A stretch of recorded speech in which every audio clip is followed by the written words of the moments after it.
Shqipëria 2030 të jetë edhe vendi mikpritës i garës së Formula 1-shit, diçka e pa konceptueshme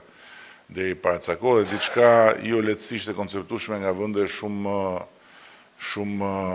me emër se sa i yni, por ja që ne ja dalim edhe aty ku në një farë mënyre basti duket i pamundur.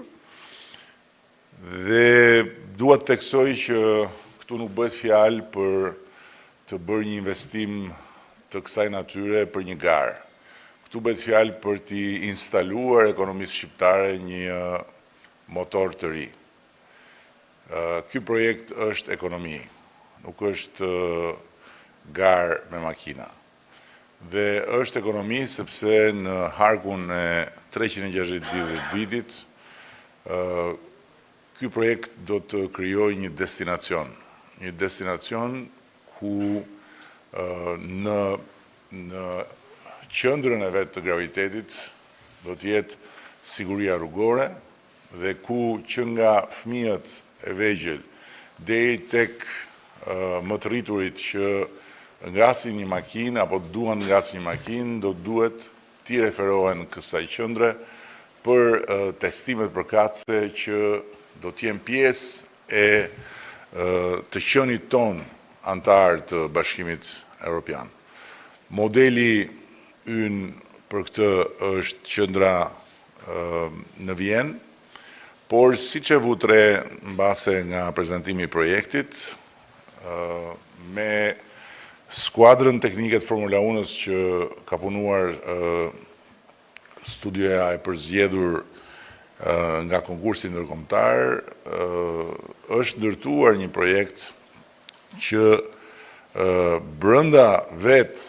familjes së cirkuiteve të Formula 1-shit është inovativ. Është inovativ për një sër zgjidhjesh që janë sugjeruar nga stafi teknik i Formula 1-shit dhe që faktikisht këtë cirkuit në Elbasan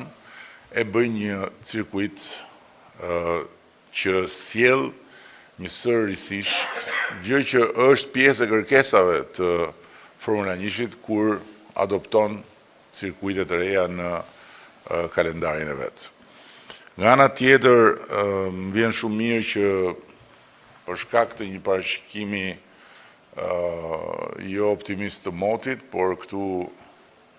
Elbasani zhgënjeu edhe parashikuesit duke faktikisht na ofruar një ditë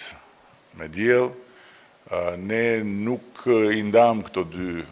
aktivitete, pra qëndruam këtu, eksaktësisht në këtë sallë ku Arbi e bëri pak prezantimin, salla që 19 kusur vite më parë u vu në dispozicion të komunitetit nga një familje e vjetër e Elbasanit, mes shumë të tjerash, një familje që i ka përkitur atij rrethit kulturor të kësaj bashkësie, e cila bleu tokën dhe ndërtoi të godin që njihet historikisht si biblioteka e qytetit. Këtu ne duam që të bëjmë një ndërhyrje të rëndësishme përmes Ministrisë Ekonomisë, Kulturës dhe Inovacionit për të krijuar, e para një për t'i rikthyer kësaj godine gjithatë shkëlqimin si një monument i mirëfillt kulture dhe për të krijuar një destinacion të librit që të ketë çka është ruajtur këtu, por të ketë brenda edhe kohën e re, teknologjinë e kështu me radhë. Pra, nga një projekt shumë i madh dhe ambicioz që do të jetë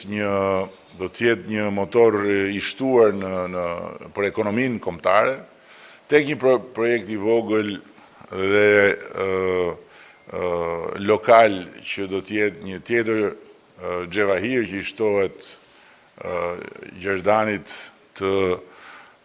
monumenteve të kulturës Elbasanit i nxjerr nga kjo lloj situate këtu me një fqinj atje